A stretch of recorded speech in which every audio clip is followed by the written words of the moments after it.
Saúde os irmãos com a paz do Senhor. Evangelho de Mateus, capítulo 3, versículo 17. Agradecidíssimo por ter estado com vocês esses dias, vivendo esse precioso tempo de comunhão, de aprendizado. Fui ministrado também aqui durante esses dias. Honrado pelo convite do pastor Delano.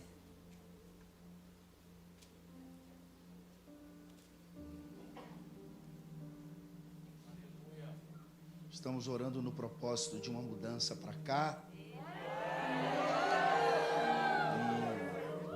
A gente já sentou, já conversou.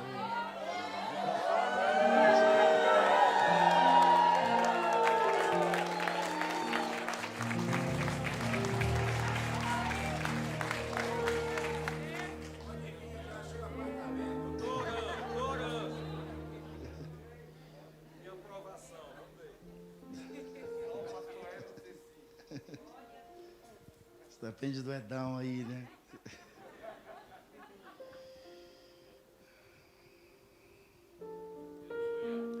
Deus abençoe sua vida grandissimamente, sempre. Aprove as obras das suas mãos. Pastora Juliana, Éder, que é a minha casa, Valéria, acompanhado da minha esposa ali. Agradecido ao Dr. Giovanni, que nos ofereceu um almoço delicioso com a Betina. E o Rafael deu queijo, né? Se tu dar um grito enquanto eu estiver pregando aqui, eu vou te dar uma voadora, viu?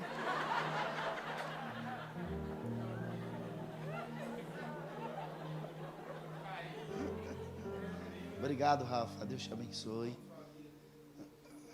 Eu estou me esforçando também. Deus abençoe a todos. Obrigado pelo carinho de vocês. 3,17 de Mateus. E eis que uma voz dos céus dizia: este é o meu filho amado, em quem me comprazo. E eis que uma voz dos céus dizia: este é o meu filho amado, em quem me comprazo. E eis que uma voz dos céus dizia: este é o meu filho amado, em quem me comprazo. Obrigado.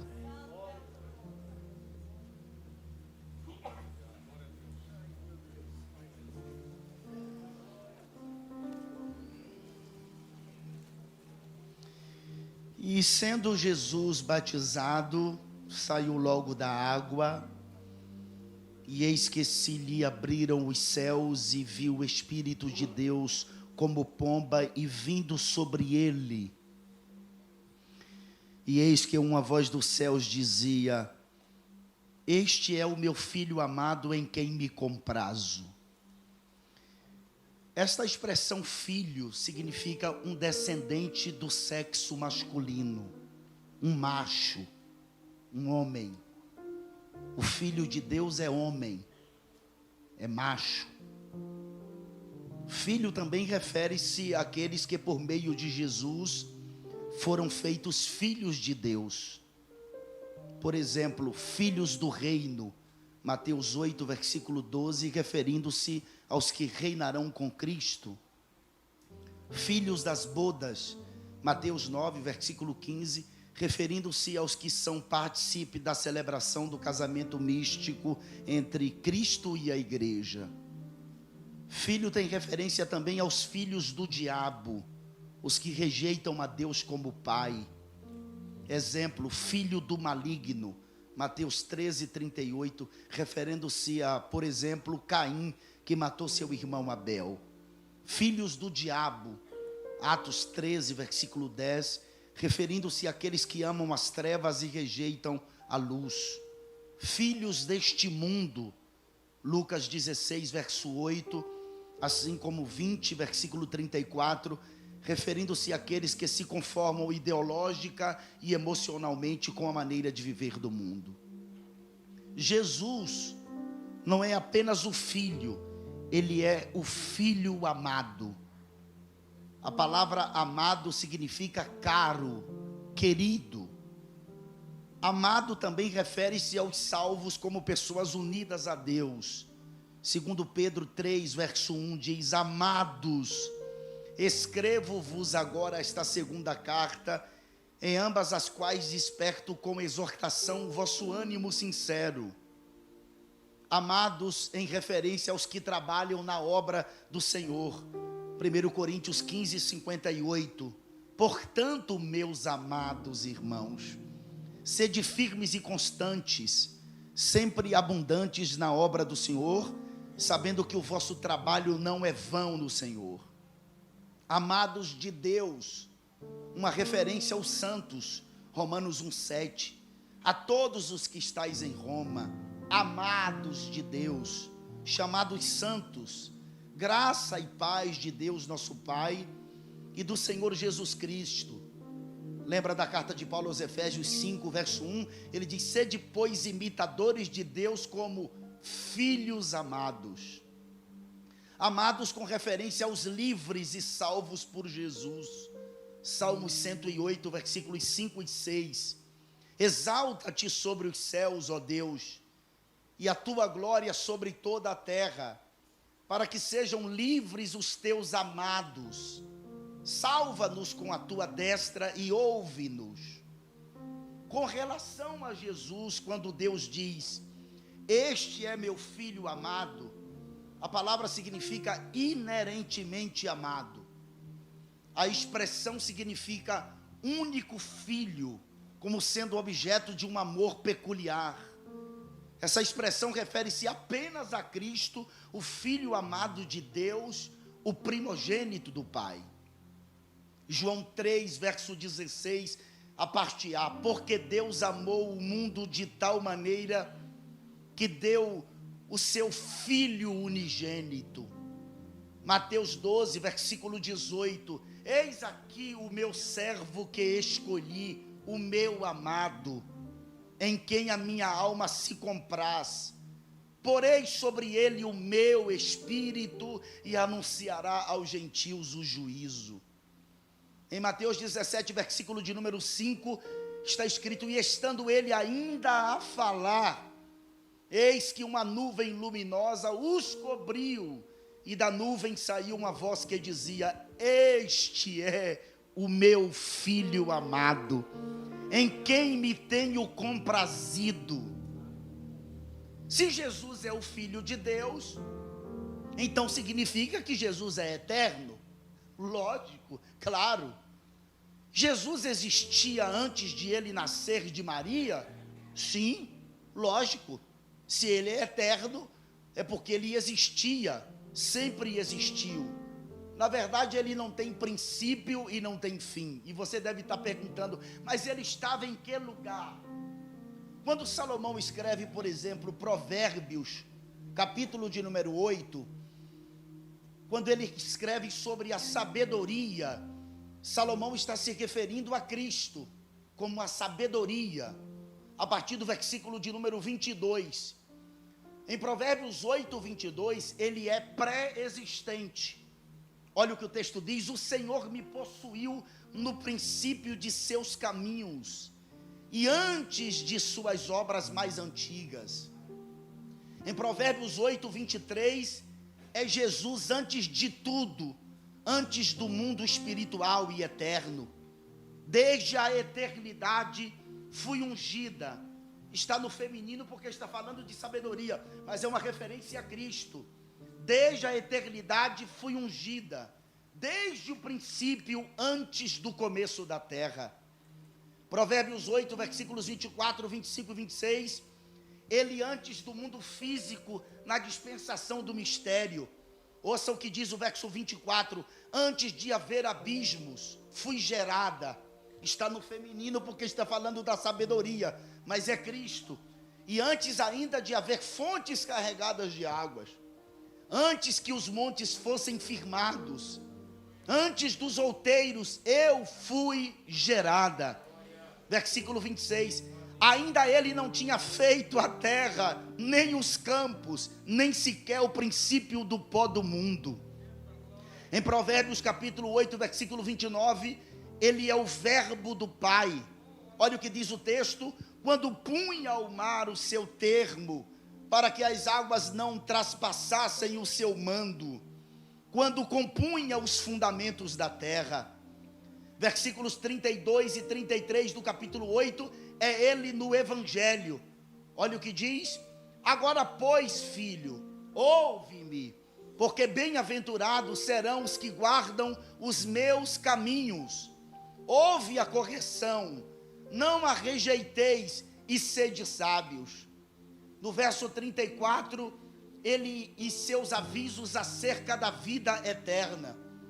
Bem-aventurado o homem que me dá ouvidos, velando as minhas portas cada dia, esperando as ombreiras da minha entrada.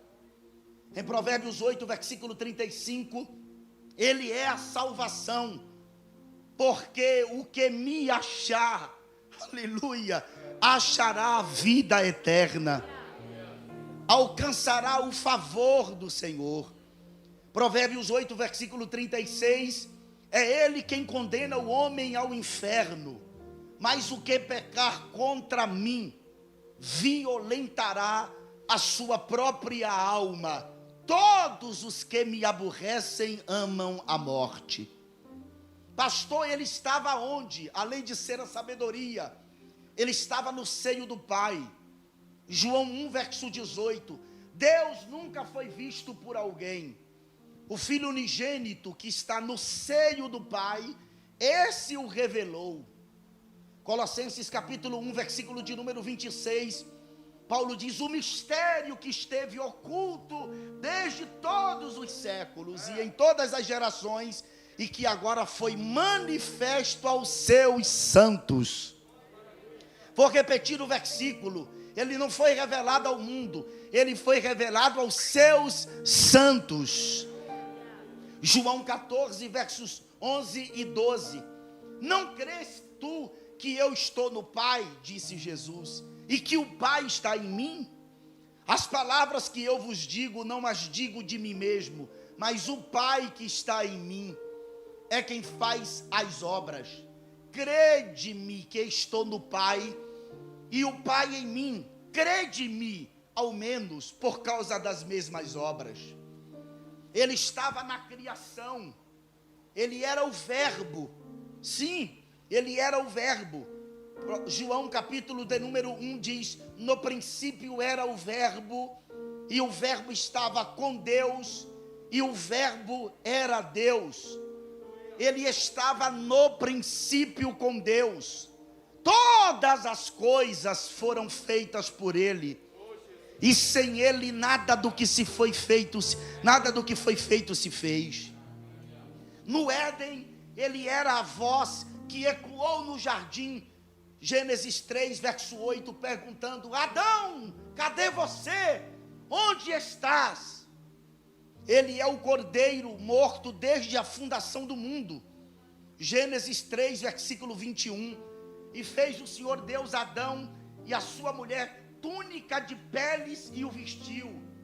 Hebreus capítulo 9, versículo 26 diz: de outra maneira, necessário lhe fora padecer muitas vezes desde a fundação do mundo, mas agora na consumação dos séculos uma vez se manifestou para aniquilar o pecado pelo sacrifício de si mesmo. Ele é o evangelho pregado pelo próprio Pai, o chamado de proto-evangelho. Lembra de Gênesis 3, 14 e 15? Então o Senhor Deus disse à serpente, aqui é o Pai pregando o evangelho, pregando o próprio Filho. O Senhor Deus disse à serpente: porquanto fizeste isto, maldita serás mais que toda a fera, e mais que todos os animais do campo. Sobre o teu ventre andarás, e pó comerás todos os dias da tua vida. E porém inimizade entre ti e a mulher, e entre a tua semente e a sua semente, esta ferirá a cabeça, e tu lhe ferirás o calcanhar. Ele é o Cordeiro Pascual. Êxodo 12, versículo de número 3. Falai a toda a congregação, disse Moisés, dizendo, aos 10 deste mês, tome cada um para si um cordeiro segundo as casas dos pais, um cordeiro para cada família. E tomarão do sangue, poluão em ambas as ombreiras e na verga da porta, nas casas em que o comerem. Ele era a nuvem de dia e a coluna de fogo de noite. Êxodo 14, verso 20. E ia entre o campo dos egípcios e o campo de Israel, e a nuvem era treva para aqueles, e para estes clareava a noite, de maneira que toda a noite não se aproximou um do outro. Ele é a pedra que seguia os judeus, os hebreus, brotando água para saciar sua sede. 1 Coríntios capítulo 10, versículo 4. E beberam todos de uma mesma bebida espiritual, porque bebiam da pedra espiritual que os seguia, e a pedra era Cristo.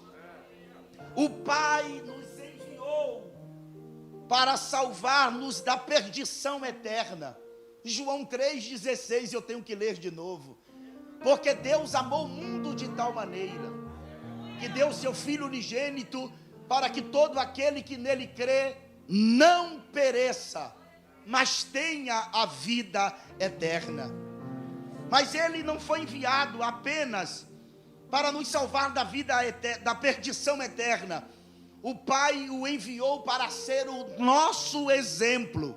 Filipenses 3, versos 5, 6, 7, 8 e 9, Paulo diz assim: de sorte que haja em vós o mesmo sentimento que houve também em Cristo Jesus, que sendo em forma de Deus, não teve por usurpação ser igual a Deus, mas esvaziou-se a si mesmo, tomando a forma de servo, fazendo-se semelhante aos homens, e achado na forma de homem, humilhou-se a si mesmo, sendo obediente até a morte, e morte de cruz. Por isso também Deus o exaltou soberanamente, e lhe deu um nome que é sobre todo o nome. Para nascer na terra, o Pai teve que desenhar um projeto extraordinário. Isso mesmo. Para ele nascer na terra, para tabernacular entre nós, o Pai desenhou um projeto na eternidade. Ele teve que nascer de uma mulher, Maria. Isso mesmo, Maria. Já estava escrito nos Salmos, Salmos 2, versículo 7. Então proclamarei o decreto. O Senhor me disse: tu és meu filho, eu hoje te gerei.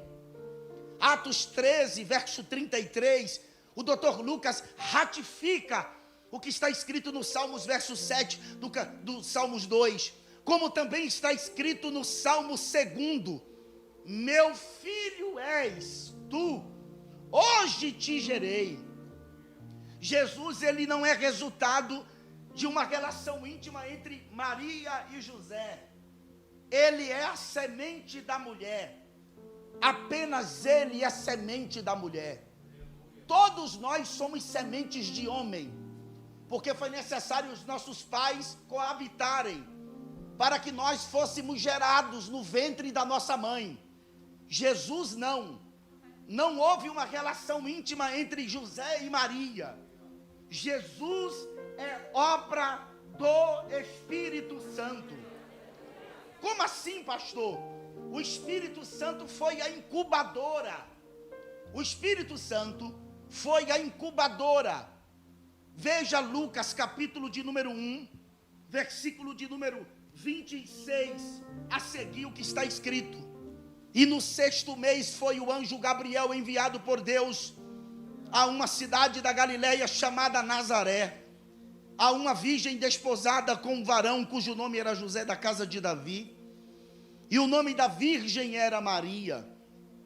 E entrando o anjo onde ela estava, disse: Salve, agraciada, o Senhor é contigo, bendita és tu entre as mulheres.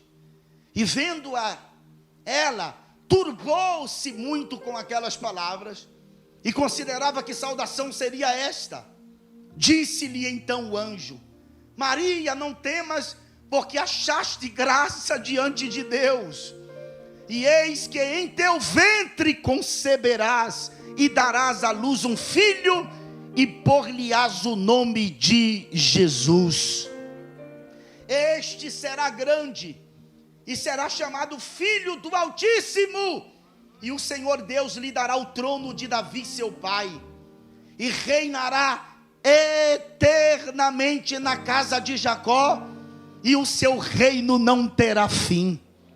E disse Maria ao anjo: como se fará isso, visto que não conheço o varão? E respondendo o anjo, disse-lhe: descerá sobre ti o Espírito Santo, e a virtude do Altíssimo te cobrirá com a sua sombra, pelo que também o santo que de ti há de nascer será chamado Filho de Deus. Quando Maria ouviu isso do anjo Gabriel, ela creu, e o Espírito Santo pairou, assim como ele pairava em Gênesis 1. Lembra? Merahefet alipene ramaíma. Lembra que o Espírito Santo se movia, era uma espécie de incubadora. Ele estava preparando o ambiente da criação em Gênesis 1. Ele estava ali num mundo caótico, preparando o ambiente para depois o Pai vir, e o Pai diz: haja. Quando o Pai falava, o verbo que é Cristo saía da boca do Pai, e o Espírito que estava pairado dava vida à criação de Deus. Eu acho que é por isso que os crentes é do mando, entendeu? Se movia na face das águas. Quando Maria escuta isso do anjo, Maria creu, e o Espírito Santo, ele paira para gerar o verbo dentro do ventre de Maria. Agora escute isto aqui, capítulo 2 do Evangelho segundo escreveu Lucas, versículo de número 4 a seguir. Maria está grávida, 9 meses se passam, está nos dias de dar à luz. Houve um recenseamento, um alistamento por ordem de Herodes, e Maria sai com José para fazer esse alistamento. No verso 4 do capítulo 2, versos 5, 6 e 7 diz: e subiu também José da Galileia, da cidade de Nazaré, a Judeia, cidade de Davi, chamada Belém, porque era da casa e família de Davi, a fim de alistar-se com Maria, sua esposa, que estava grávida. E aconteceu que, estando eles ali, se cumpriram os dias em que ela havia de dar à luz, e deu à luz a seu filho primogênito, e envolveu-o em panos. Ouçam isto. E aconteceu que, estando eles ali, se cumpriram os dias em que ela, Maria, havia de dar à luz, e deu à luz a seu filho primogênito, e envolveu-o em panos, e deitou-o numa manjedoura, porque não havia lugar para eles na estalagem. Maria e José, quando chegam para fazer o alistamento, Maria sente dores de parto, rompeu-se a bolsa, o lugar era ermo, não havia hotel para se hospedar, todas as casas estavam lotadas. O único lugar que eles acharam foi uma manjedoura, e naquele lugar ermo, Maria estava em grande luta, ânsias, angústias, tribulação. Imagine um marido com a esposa com dores de parto, na hora de ter um filho, a bolsa estoura, o cara fica sem saber o que fazer, não tem médico, não tem pessoas para ajudar, todo mundo está envolvido num alistamento. José está atribulado, só que Maria, mesmo em ânsias, em angústias, em grandes lutas e tribulação, ela orava a Deus. Pastor, Maria orava a Deus. Sim, ela orava. Ela orava a Deus, porque nos Salmos está revelado isto. Ela orava a Deus, e Deus ajudou Maria no parto. Escutem isso, Deus ajudou Maria no parto. Como assim, pastor? Os Salmos, ouçam isto, os Salmos são os homens falando com Deus, os homens adorando a Deus, os homens falando sobre Deus, e ao mesmo tempo Deus falando acerca de Jesus nos Salmos. Um exemplo, Salmos 41, é Jesus na ceia. Salmos 18, é Jesus em angústia na cruz. Salmos 22, é Jesus traspassado na cruz. Salmos 16, é Jesus no túmulo. Salmos 8, é Jesus ressuscitado. Salmos 45, é Jesus relacionando-se com a igreja. Salmos 23, é Jesus o bom pastor. Salmo 69, é Jesus zelando do templo. Salmos 24, é Jesus retornando para o céu, depois de ressuscitado e ter passado 40 dias com os discípulos, que os anjos diz: levantai, ó portas, as vossas cabeças, porque ele estava voltando. Para quê? Para que entre o Rei da Glória. Salmos 24, é ele voltando para os céus. Olha o que diz o Salmo 22, versículo 10. Sobre teus braços fui entregue. Aqui é Cristo, irmãos. Aqui é Cristo, pastor. Aqui é Cristo. Sobre teus braços fui entregue. Porque Maria o entregou antes de nascer. Eu vou repetir para você nunca mais esquecer. Salmos 22, versículo 10. Sobre teus braços fui entregue antes de nascer. Tu és meu Deus, desde o ventre da minha mãe. Porque Deus permitiu Jesus nascer numa estrebaria. Você está perguntando, ele é rei dos reis, é senhor dos senhores, ele devia nascer no melhor hospital que existia naquela época. Aí eu te pergunto, tu já viu o cordeiro nascer em hospital?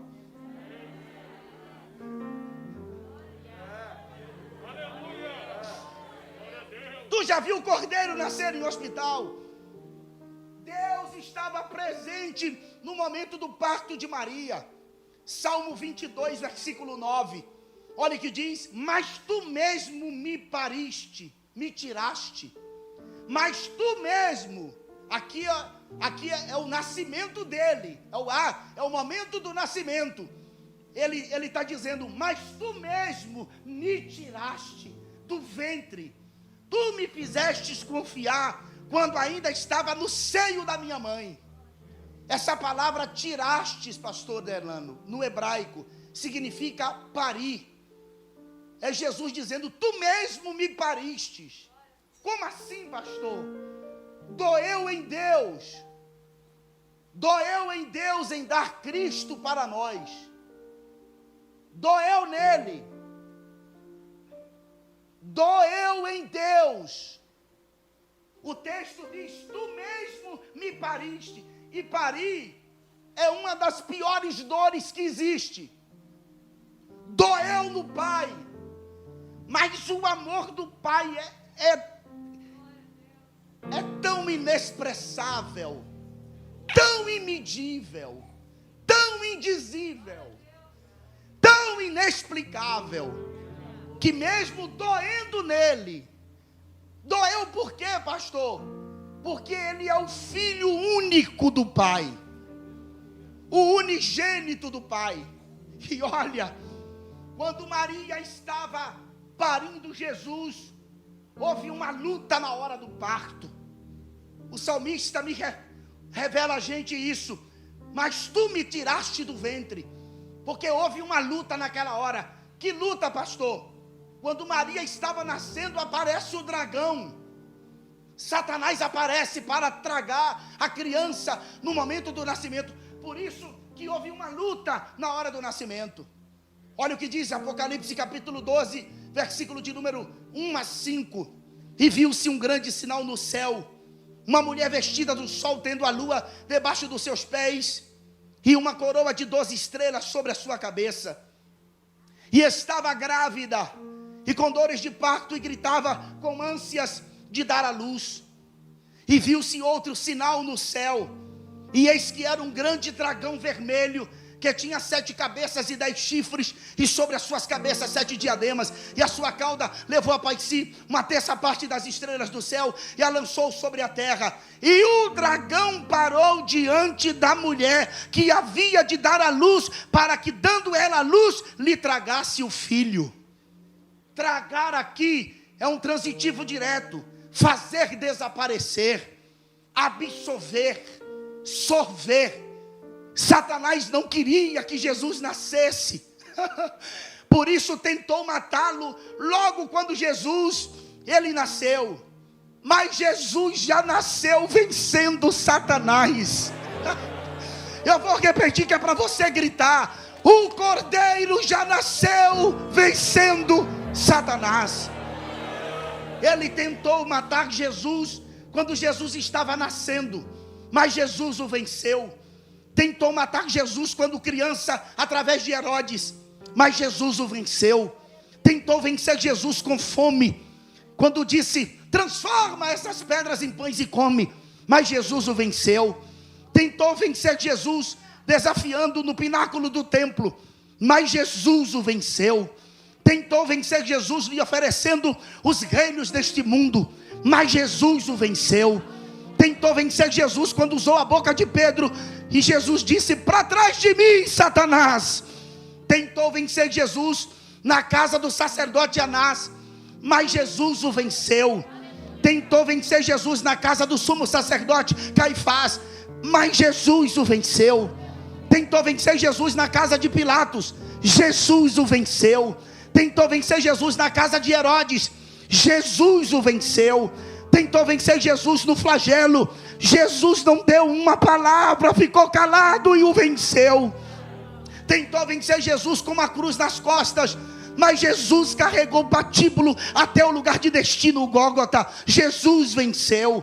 Tentou vencer Jesus pregado na cruz, quando o povo desafiava dizendo: desce daí, mas Jesus não desceu. Aleluia, Jesus o venceu.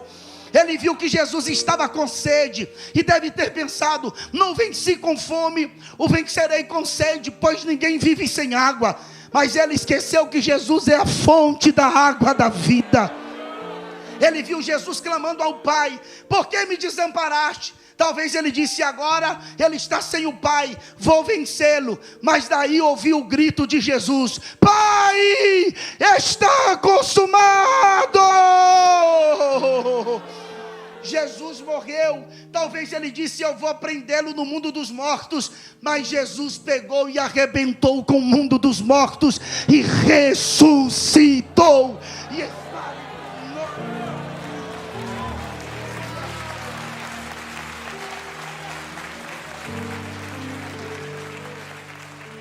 porque qual dos anjos disse: jamais, tu és meu filho, hoje te gerei. Hebreus 1, versículo 5. Hebreus 5, verso 5. Assim também Cristo não se glorificou a si mesmo, para se fazer sumo sacerdote, mas aquele que lhe disse: tu és meu filho, hoje te gerei. Eu hoje te gerei. Isso significa do nascer do sol ao pôr do sol, as horas quentes do dia. Se no céu não há noite, então a luz perpétua que nunca se apagará é Ele mesmo. Isso significa que Jesus foi dado pelo Pai para que um sacrifício eterno fosse feito na cruz do Calvário por mim e por você. Gerei. Gerar é chocar, agir como parturiente, momento de parto. Eu vou repetir aquela palavra: doeu em Deus, doeu no Pai, em dar o seu único filho. Quem aqui faria isso? Ninguém aqui faria. Seu filho pode ser o pior traficante desse estado, desse país. Duvido você dar seu filho, por pior que seja, para morrer pelo pecado de outra pessoa. Ninguém aqui faria. o Pai fez, doeu nele. Eu quero grifar esta palavra no seu coração na noite de hoje: doeu no Pai.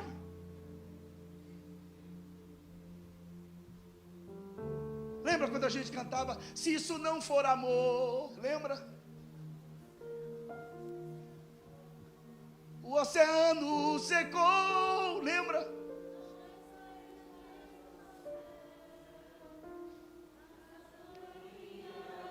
Não voam mais, se isso não for amor. O céu não é real, tudo perde o valor. Se isso não for amor.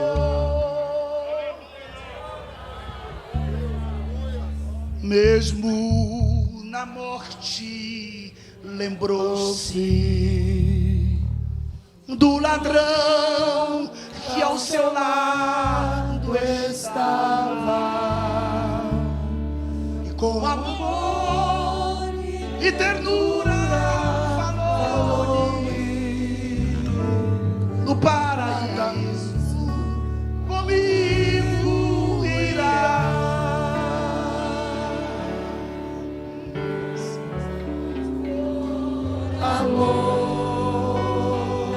Doeu no Pai. O oceano secou,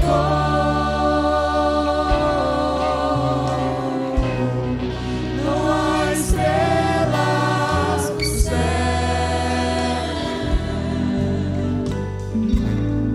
as andorinhas não voam mais,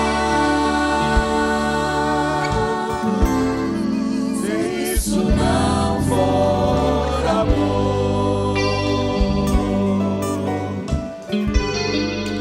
O céu não é real,